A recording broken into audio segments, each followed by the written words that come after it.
Movie के start में एक असाइलम दिखाया जाता है। उसमें बहुत सारे मैड पर्सन्स रहते थे। एक मैड पर्सन एक रूम में वॉल पे मैप ड्रॉ कर रहा था और तभी अचानक से वो मर जाता है। तभी वहाँ पर एक मैन आता है। ये वही मैन था जो इस मैड पर्सन से मैप ड्रॉ करवा रहा था। ये एक सिटी का मैप था क्योंकि वो किसी को ढूंढ रहा था। अब सीन चेंज होता है और हमें एक बॉय दिखाया जाता है जिसका नाम माइकल है। उसे इसकी एक क्लासमेट बहुत पसंद थी और आज उसकी माइकल के साथ पार्टी होती है। उसने लाइक वाली बात अपने किसी को क्लासमेट को नहीं बताई थी क्योंकि माइकल बहुत शाय बॉय था।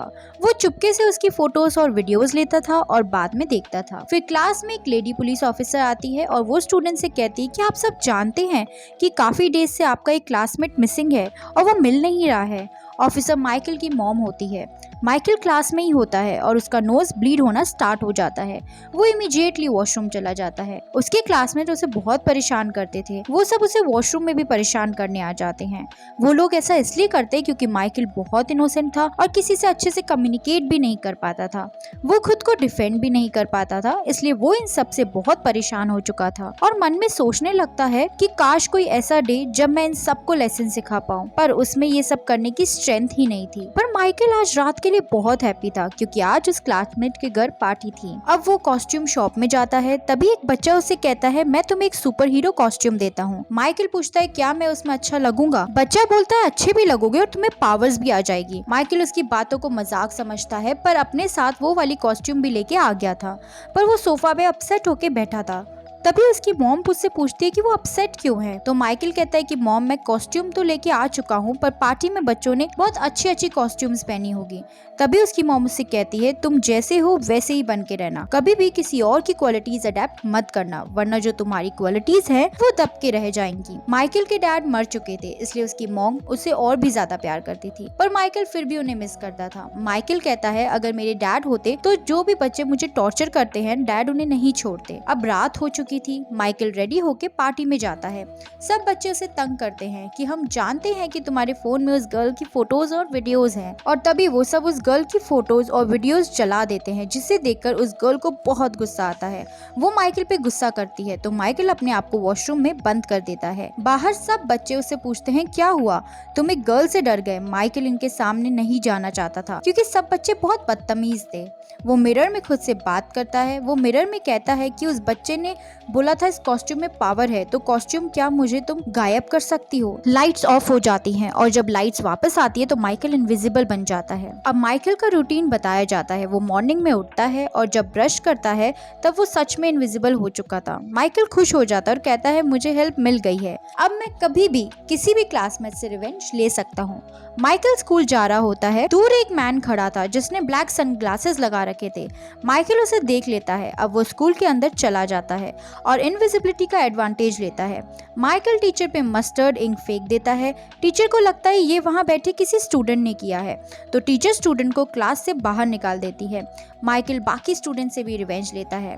तभी पता चलता है कि स्कूल से 2 और बच्चे मिसिंग हैं और उन स्टूडेंट से एक वीडियो बनाया होता है जिसमें वो कहते हैं कि हम अपनी मर्जी से घर छोड़ के जा रहे हैं और हम अपने घर से फेड अप हो चुके हैं और हम अकेले रहना चाहते हैं और इंडिपेंडेंट लाइफ जीना चाहते हैं।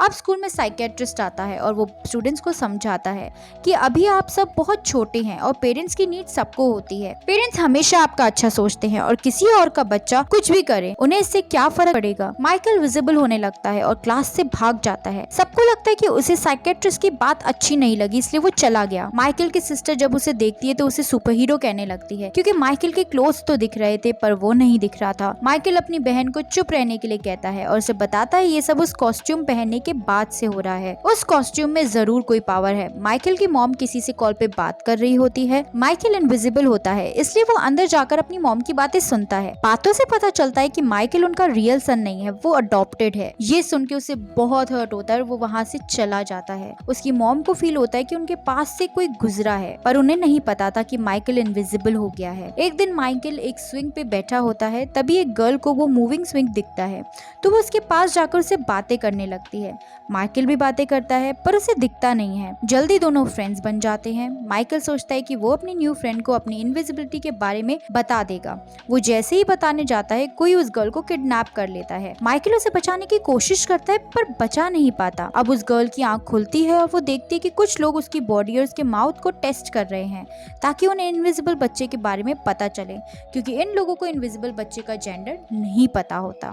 जब उन्हें पता चलता है कि इस बच्चे के पास कोई पावर नहीं है तो वो भी इसे उन बाकी 2 बच्चों के पास छोड़ देते हैं। माइकल सोचता है कि वो इनविजिबल होकर उस गर्ल को बचाने जाएगा, पर जब वो कॉस्ट्यूम पहनने जाता है तो देखता है कि उसकी मॉम ने वो कॉस्ट्यूम वॉश कर दी। अब उस कॉस्ट्यूम में वो पावर्स नहीं रहती। तो माइकल अपनी मॉम से जाके कहता है कि आप तो यही चाहती थी कि मैं कभी भी आगे नहीं जाऊं और अपनी मर्जी ना चलाऊं, और आप मेरी रियल मॉम भी नहीं है। यह कह के माइकल वहाँ से बीच की तरफ अपनी साइकिल लेके चला जाता है। माइकल को बीच पे वही ब्लैक गॉगल्स वाला मैन मिलता है। वो माइकल से कहता है जो पावर्स तुम में है वो मुझ में भी थी, क्योंकि तुम मेरे सन हो। वो ये भी कहता है कि तुम्हारी रियल मॉम भी इनविजिबल हो सकती है, और कहता है कि कुछ ईयर्स पहले मैं रशिया में रहता था और वहाँ पर किसी इंसिडेंट की वजह से न्यूक्लियर बॉम्ब एक्सप्लोजन हो गया था, जिसकी वजह से वो जगह डिस्ट्रॉय हो गई और कुछ लोगों में सुपर एबिलिटीज आ गई और सुपर एबिलिटीज की एक टीम बनाई गई। जो मैन उसे लीड करता था वो काफी सेवेज था, वो हमें यूज किया करता था, हमें उसकी कस्टडी में रखा गया था और हमें बहुत काम कराया जाता था।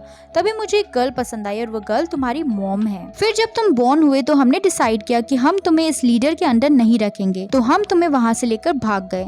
तुम्हारी मॉम ने अपनी जान की कुर्बानी दी और मुझे तुम्हारे साथ भेज दिया। वो गायब होना जानती थी, मुझे लगा मेरे साथ तुम्हें खतरा है और मैं अकेला तुम्हें कैसे रेस कर पाऊंगा, इसलिए मैं तुम्हें उस पुलिस ऑफिसर के घर के बाहर छोड़ गया ताकि तुम्हारी लाइफ मेरी जैसी ना हो। माइकल ये पूछता है मतलब ये पावर्स कॉस्ट्यूम की वजह से नहीं, मेरे अंदर ही थी। उसके फादर कहते हैं हाँ, तुमने ये पावर अपनी मॉम से इनहेरिट की है। माइकल के डैड उसे ये भी कहते हैं कि वो माइंड भी रीड कर सकते थे, और जिन लेडी के पास उन्होंने माइकल को छोड़ा है वो बहुत अच्छी लेडी है और वो तुमसे बहुत प्यार करती हैं, इसलिए तुम्हें उनसे सॉरी कहना चाहिए। तभी माइकल की मॉम उसे ढूंढते ढूंढते वहां आ जाती है। माइकल उन्हें सॉरी बोलता है और दोनों खुश होकर घर आ जाते हैं। घर पे माइकल को वो साइकेट्रिस्ट मिलता है जो जानता था कि माइकल इनविजिबल हो सकता है। वो माइकल से क्वेश्चन करता है पर माइकल वहां से भाग जाता है। अब दूसरी तरफ वो गर्ल दिखाई जाती है जो माइकल को लाइक करती थी। वो एक शिप में होती है और वहां से निकलने की कोशिश करती है। वो शिप के ऊपर जाती है, वहां के स्पॉटलाइट होती है जिसका फ्लैश बहुत दूर तक जा सकता था, वो उसे ऑन कर देती है। माइकल इमीडिएटली उसे बचाने के लिए जाता है क्योंकि फ्लैश से वो समझ चुका था कि ये उसकी फ्रेंड ही है और वो कहाँ है। माइकल की मॉम उसके लिए परेशान हो रही होती है, तभी उसके डैड उसकी मॉम से कहते हैं परेशान मत हो, माइकल कहीं गया है, वो वहाँ से जल्दी वापस आ जाएगा। अब माइकल बहुत ही कॉन्फिडेंट और शार्प हो गया था। वो शिप में जाते ही सब लोगों को इजीली दूर कर देता है और उस गर्ल को बचा लेता है। वो गर्ल कहती है मुझे और भी लोगों को बचाना है। माइकल उसे उसकी सेफ्टी के लिए गन देता है, पर वो गर्ल माइकल पे ही गन पॉइंट कर देती है। माइकल सोचता है ये किसी के कंट्रोल में है, किसी ने इसे ऐसा करने के लिए कंपेल किया है, और ऐसा ही था। जब माइकल रिसर्च करता है तो उसे एक ओल्ड मैन के बारे में पता चलता है। वो ओल्ड मैन पैरालाइज्ड होता है, पर उसमें ये पावर थी कि वो जिसे भी टच करता था वो उसका कंट्रोल कर सकता था। उसने उस गर्ल और साइकेट्रिस्ट को भी कंट्रोल कर रखा था। वो ओल्ड मैन सबमरीन को वाटर के अंदर ले जाता है क्योंकि वो माइकल को किसी और कंट्री ले जाना चाहता था। जब माइकल के मॉम और डैड वहां पहुंचते हैं तो उन्हें माइकल नहीं मिलता, पर अब माइकल अपनी पावर्स को बहुत अच्छा यूज करता है। माइकल सब कुछ डिस्ट्रॉय करने के बाद उस ओल्ड मैन को एक रूम में लॉक कर देता है और अपनी फ्रेंड को लेके वहां से बाहर आ जाता है। उसकी मॉम उसे देखकर बहुत खुश होती है। माइकल बाहर आता है तो वहाँ सब लोग होते हैं, पर माइकल सबके सामने इनविजिबल हो जाता है। तो उसके डैड उसे कहते हैं सन तुम्हारे पास ये एबिलिटीज हैं, पर तुम ये वर्ल्ड से छुपानी होगी। नेक्स्ट टाइम अपनी पावर्स पब्लिक में यूज मत करना, अपनी नॉर्मल ह्यूमन लाइफ की तरह ही इसे जीना, तुम्हारी लाइफ इजी हो जाएगी। उसके डैड आगे बढ़कर सबकी मेमोरी इरेज कर देते हैं कि जैसे किसी ने कुछ देखा ही ना हो। सबको इस इंसिडेंट से पहले और बाद का टाइम याद होता है, तो सब अज्यूम कर लेते हैं जब माइकल की मॉम उसे बचाने गई तो उन्होंने बाकी किडनैप बच्चों को भी बचा लिया क्योंकि वो बहुत अच्छी ऑफिसर थी। सब माइकल की मॉम को अप्रेस करने लगते हैं। Next day Michael normal student की तरह स्कूल जाता है और उससे स्टूडेंट्स टीज और बुली करते हैं, पर अब उसमें इतना कॉन्फिडेंस था कि वो सबसे कहता है तुम्हारे लिए बेटर होगा अगर तुम मुझे परेशान ना करो। सब बच्चे ये सुनकर शॉक रह जाते हैं। मूवी के लास्ट सीन में ये दिखाया जाता है कि माइकल की एक रियल सिस्टर भी है और इनके डैड ने माइकल और उसकी सिस्टर को अलग अलग जगह छोड़ा ताकि दोनों सेफ रह सके। ये भी दिखाया जाता है कि माइकल की रियल मॉम अलाइव है और वो माइकल को ढूंढ रही है, और यहाँ मूवी एंड हो जाती है।